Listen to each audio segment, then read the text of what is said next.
Okay, so today we're gonna dive into a case that I think is really interesting. Oh, yeah. It's the Green River Killer case, Yeah. and we're looking at it really from the angle of the DNA forensics, Right. and how this case, which was cold for so long, Mhm. um, was really solved, with DNA. And it was such a turning point. Like, Yeah. this case happened in the 80s, Yeah. when DNA technology was really in its infancy. Right. But they finally caught him in 2001 when there were all these leaps and bounds, Yeah. in DNA testing. So let's go back to the 80s. Yeah. This is Yeah. Seattle, Washington, Right. the Pacific Northwest. Mm-hmm. Um, and this killer starts, terrorizing the area. Yeah. He becomes known as the Green River Killer. I mean, the fear in the area Yeah. must have been unbelievable. But just the fact that they knew it was a serial killer. Right. It was over a long period of time. Mm. Yeah. And he just seemed unstoppable at the time. Yeah. So for almost 20 years, Right. the police were just baffled. They couldn't figure out They had evidence. who it was. They had evidence. They just couldn't. The technology just wasn't there yet. Yeah. So what was going on with the DNA technology? Also, back Yeah. then, At the time. back then they relied on this technique called RFLP typing, Okay. which needed like big, Right. pristine samples of DNA, Ah. which, Not what you usually get. crime scenes are messy. Yeah. Things get degraded. It's not a perfect, sterile lab, No. where they're taking these samples. Right. Yeah. Exactly. So fast forward to 2001. What changed?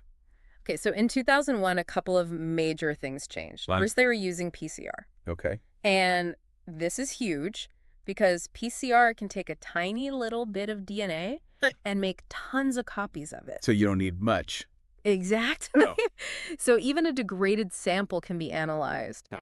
The second thing was SDR analysis, Okay. which, looks at these repeating sequences in the DNA, Okay. and those create a really unique profile. Yeah. So that's how they finally got Ridgway. So it was those two things that allowed them to match him Yeah. to the DNA from the crime scene. Right. Okay. I had actually looked at him before, Really? years earlier, but they just didn't have enough to charge him. Wow. But then once they had those advances in DNA, oh yeah. they could put his DNA into CODIS, Yeah. which is this national database, Right. and it matched.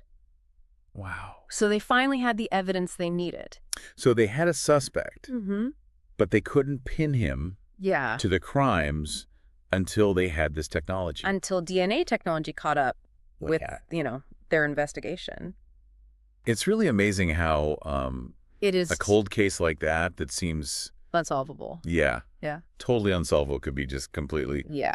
just turned around like that. That's the power of DNA. It's become such an amazing tool. Yeah. And this case was huge for that. I Yeah. mean, this wasn't just about catching this guy. Right. This case showed the whole world Yeah. that you can use DNA to solve even really old cases. It's interesting too. We saw a news clipping Oh, yeah. in Hindi about this Yeah. in the sources. Isn't that cool? So it really, It was international news. it really captivated people all over the world. Oh, yeah. And it makes sense. Yeah. I mean, the idea of justice is something we all connect with. Right. And this case was like the perfect example of that. Years and years Whoa. of mystery, and then finally Solved by science. solved by science. Yeah. It's a great story. Well, this has been a really fascinating deep dive. It has. What are your final thoughts on all this? I think the biggest takeaway for me is that even when things seem impossible, Yeah. we can't give up on truth and justice, Yeah. and that science Yeah. can help us get there. That's a really good point. Especially when it comes to these crimes. Yeah. I mean, even years later, Right.